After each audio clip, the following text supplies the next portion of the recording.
If you don't know me, I'm Christine. I've been in all 3 years of Ghost Quartet, and it is such a joy to me. I love it so much, and every year we actually gather together a different grouping of instruments to play the show. A lot of the stuff remains the same, but generally we kind of text each other a few months before and go, oh my gosh, I found this cool instrument, where can we put it?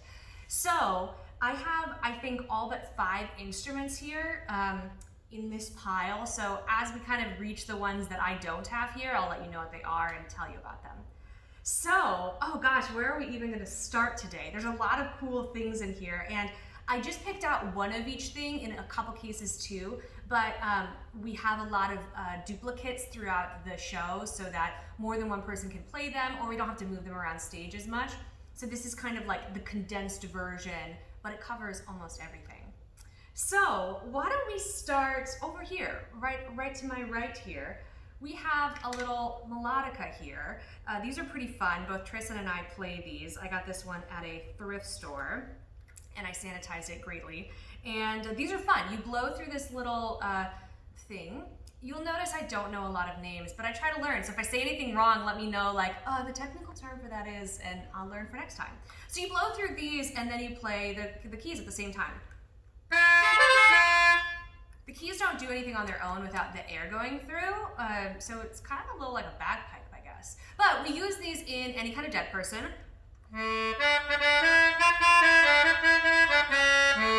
We solo with them. We also use them in a couple other tunes, like I think Hero. Tristan does some really cool, like quiet, suspended notes throughout that give it kind of a little bit of a woodwind feel. So these are pretty fun, and I think they're really cool when you pull them out. They're just like an exciting instrument to play with. So related to this, obviously, we have a lot of keyboards, pianos that we play in the show.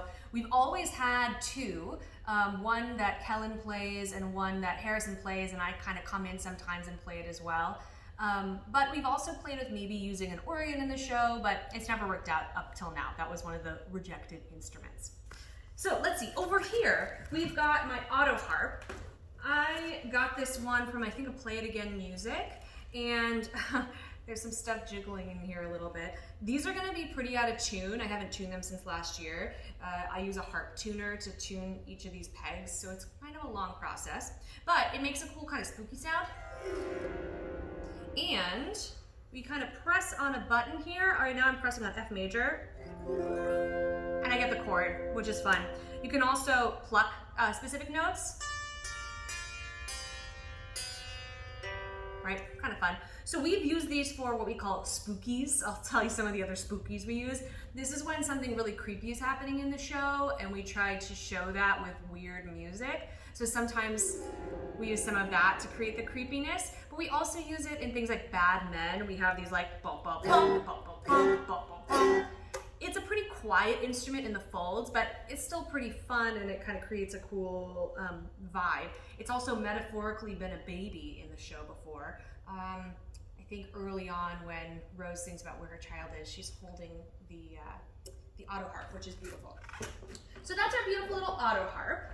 Let's see, over here we have got a Glockenspiel. It's this little tiny guy, and it creates kind of this cute sound. We use it in Hero, Star Child, all sorts of stuff. Now this relates to one of the instruments we don't have here, which is vibraphone. That was a new instrument last year that we rented from Eric Shea, who does a lot of our percussion in our shows. It's kind of a big, long instrument with aluminum strips, oh gosh, aluminum pieces of metal that you hit just like this, and you make a sound. But they also have these big tubes, resonators underneath them. So this was an instrument that's really big. You wouldn't have missed it on stage, but we don't own it, we rent it. So we use this cute little guy, and we have a mini version of it as well that kind of hops around stage. So it's pretty cute. Now, over here, this is one of our weirdest instruments, another thrift find. This is called a Violin ukulele. Now, these were sold in the 30s. I wonder if this still has a date on it. Guaranteed for 5 years. $28.50. That's how much it was bought for in the 30s. These were sold by traveling salesmen at like your door. And another instrument that was in this family of traveling salespeople selling instruments was actually the auto harp. So in a time when, you know, people who weren't as wealthy couldn't own a piano to play music at night, and what else is there to do at night? And so traveling salesmen would go around and sell these instruments to be like, you too can play all your favorite songs with your family, and this is one of them. So it's a pretty weird instrument. It has these 4 chords along this side here. Oh gosh, it's so out of tune. We didn't tune it for the show, and I'll explain why. But it also has these side strings and this probably almost 100-year-old bow that you can actually make a sound with. It's pretty weird, but it works chromatically up and down. So, you know, practically speaking, I don't know how you play this instrument and do both the ukulele part and the violin part.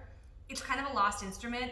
If you look up a lot about it, probably find them online, but not many people are like, this is my instrument. I play this for a living.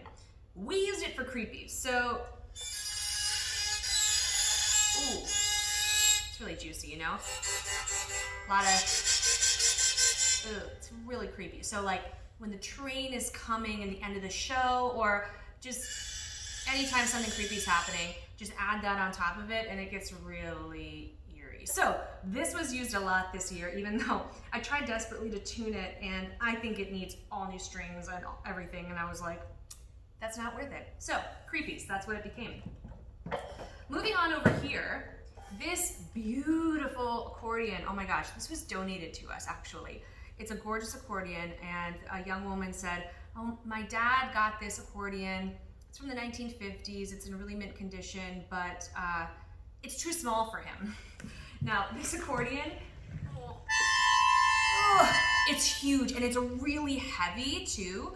So this bad boy we used a lot in the show to create just more tones and whatnot, and we had 2 of them. Tristan and I both used them, but they're pretty big to like get on your shoulders and stuff, so it's a little bit tough. I'm actually gonna lock it before it falls and makes a big noise in the middle of all this. So this is a really beautiful instrument. We've used it in a couple shows, and you know, it's just amazing what people donate to the theater, and we so appreciate that because we really find a place for everything. So if you have any old instruments that you're like, what do I do with this thing? We will find a place for it in a show, I promise. All right, so there's that one. Let's move over to this side. So we have got, let's see, let's move actually back here before we get to the all the percussion. We've got here a ukulele. So we use this in Tango Dancer. Super cute. I think at one time we had 3 ukuleles at once in this show. I don't even remember at this point, but we have a lot of ukuleles. We pull them out periodically, but it really leads Tango Dancer, which is a really beautiful piece that Quinn sings. And so I actually picked this one up 2 years ago because Anna in the first year actually played ukulele and sang the piece at the same time. And when she was moving away, it was like, all right, well, now's as good of time as any to learn how to play ukulele. So I bought this. I only learned how to play that song, and I played a little bit in C cabinet, but a lot of these instruments, I only know how to play them in the context of Ghost Quartet, but you know, learning a little bit all the time. So these are really fun. If you've ever been like, I want to pick up an instrument, but I'm intimidated, or I tried guitar and it was really challenging, I would really recommend the ukulele. It's only 4 strings versus 5. They are a little bit easier on your hands to reach things. I'm a pianist first in terms of my instruments, and I always found guitar very challenging, at least at first. So my hands had a hard time doing this stuff because we really have a different position for piano. And so ukulele, picking this up was hard. The callousing on the fingers, the strength, it is harder than it seems in some ways, but it's, I think, the most accessible way to open the door to these kinds of instruments.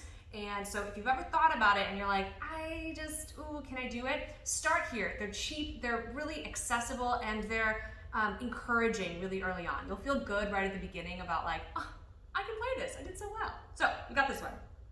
That leads to an instrument we don't have here, a guitar. My guitar is missing a string and is out of tune, so I didn't bring it. But we've got some guitars in the show that both Tristan and Kellen play, which are really fun. We use those all over the place, Soldier in Rose, and in all these different places to accompany. They're both great instrumentalists.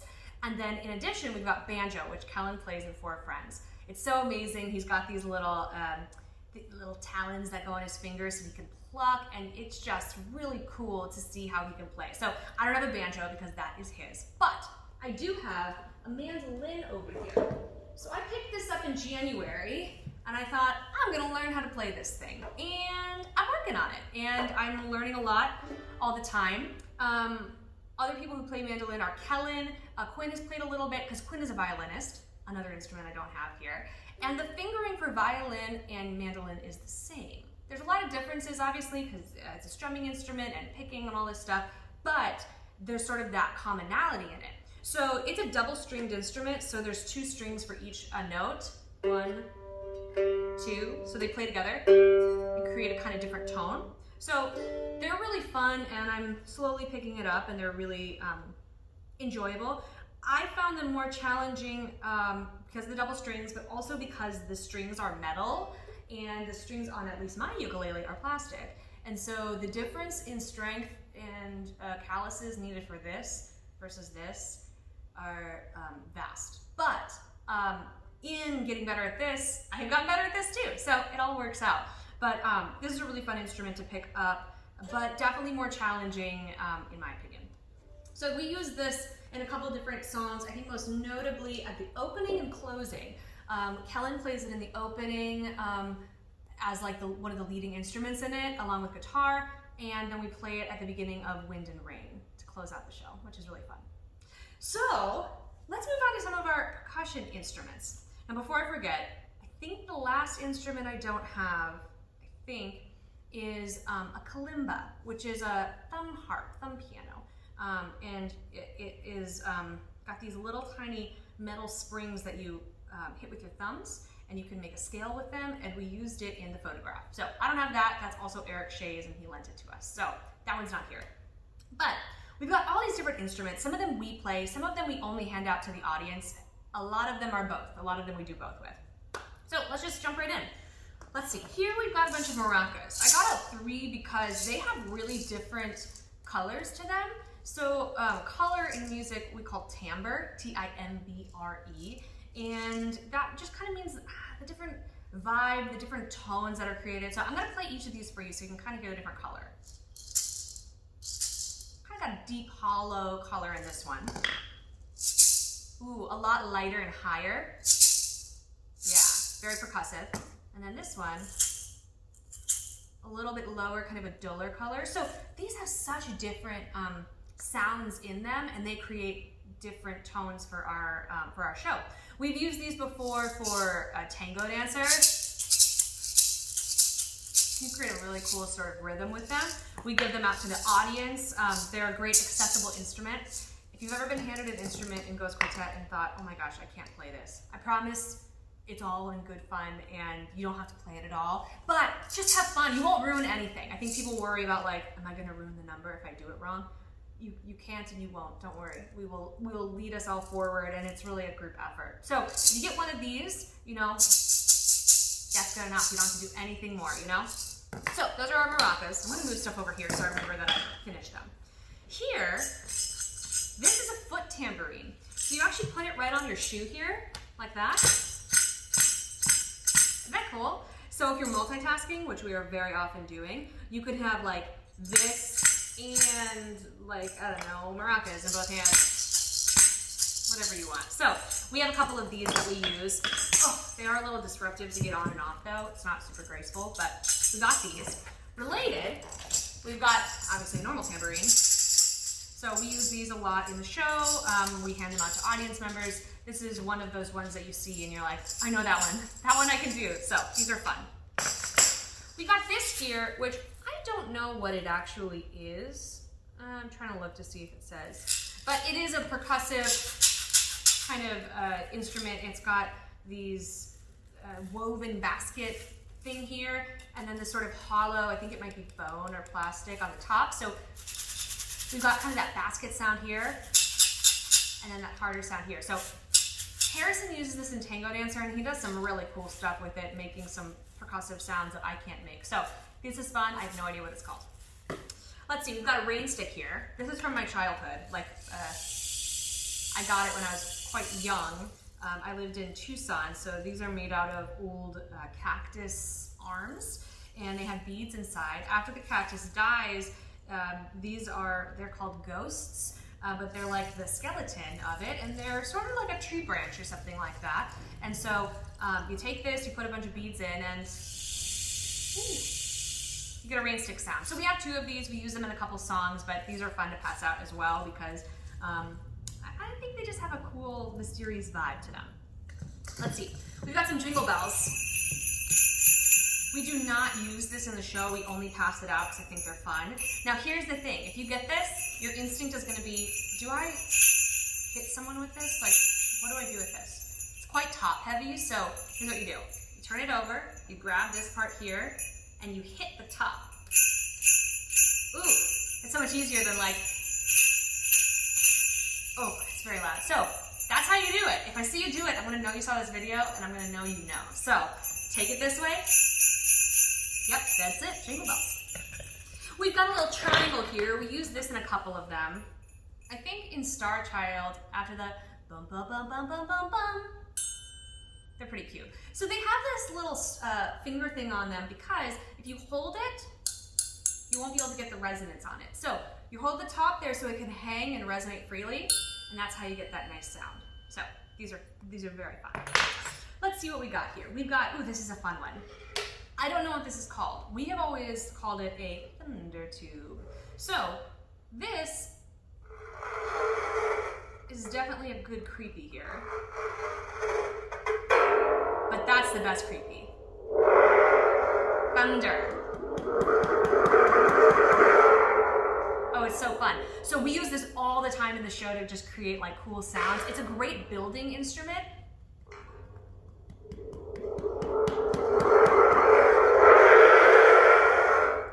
Sounds with it, but the challenge is we always have to create a little bed for it because otherwise if you try to set this down in a dramatic part of the show,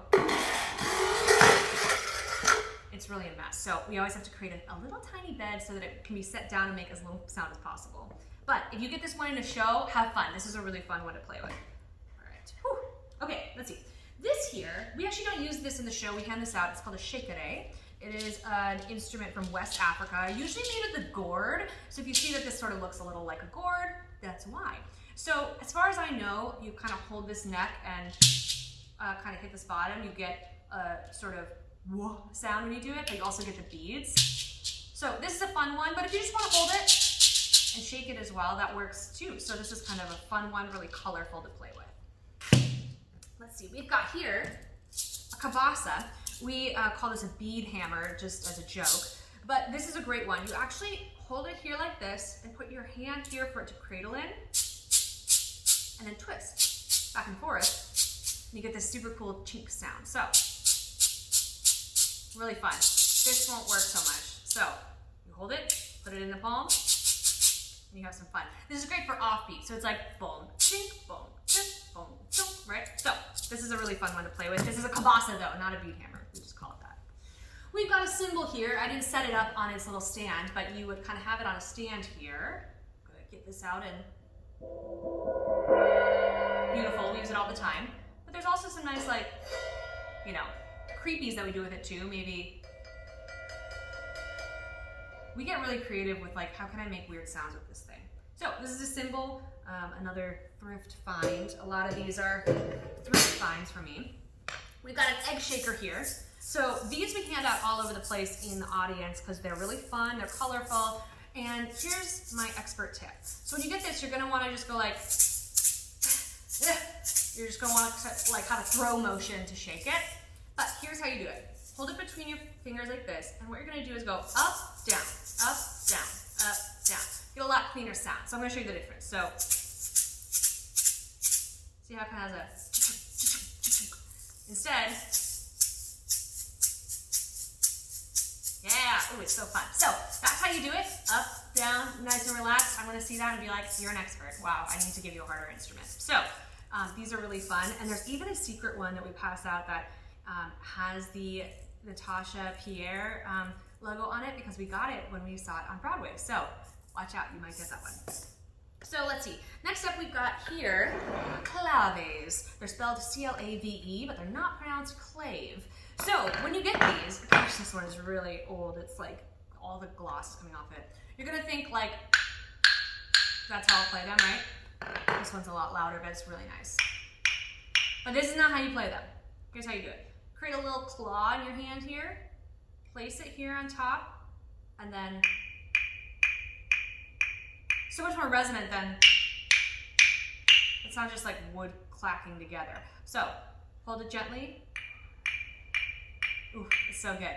Now here's how we use these. Well, we use them all over the place, but they create different tones, these two. So what we did is we used them in Usher Part 3. Gosh, I don't know. But the one where the mother is really starting to go crazy, and we talk about like knocking on the bedroom door. Super nice. But we use them as little tick-tocks. So we have this sound, and then we have this sound. So we have tick-tock, tick-tock, and it's two different people playing these off beat. So I can't play them at the same time, but you would essentially have, ooh, tick-tock, tick-tock. So this is a really fun one, and I think it goes kind of unnoticed because it happens so quickly, and it's this cool, mysterious sound in the middle of the song, and you don't know who's playing them, but it's two people, and they're creating a nice little clock sound with these. Claves. All right, let's see. Over here, we've got a gyro. These are sometimes they look like fish. This one doesn't. This is like just oblong. But as far as I know, I actually don't know the technical way to play this, but as far as I know, you put your fingers in the holes, and there's probably a better way to play it, but I will learn that one day. But we only have this out to the audience, so this is a fun one to play with here. So let's see, we've got a hand drum here, pretty self-explanatory. We don't use this in the show, but you know, nice deep rumbling sound there. We've got a little tiny drum. This one's a little bit more like a very hard top, so you get a really metallic sound on it. Versus here you get really rumbly. So we have a bunch of these that we hand out. Let's see, all the way over here from the back. Oh, I forgot about you. I'll get to you. All the way in the back, we've got a bass drum. Ooh, that's really nice. So as you can see, we have a pillow in there that helps to dampen the sound a little bit because they get really, really rumbly. So we use two of those in the show. Those are pretty fun to play with. Here we have a tom. We use that as a tom, but also as this creepy, like, sawing sound. Pretty cool. And then finally, we have a conga here. I'm going to stand up to demonstrate this. But these are these beautiful instruments that I sort of learned a little bit on how to play, thanks to Eric. So these, you don't just kind of smack them. What you do actually is use this part of your hand down pretty hard, and you get this great high percussive sound. And then you can also use the heel of your hand to get a much bigger sound in the middle. So the way we use this, let's see if I can do this kneeling.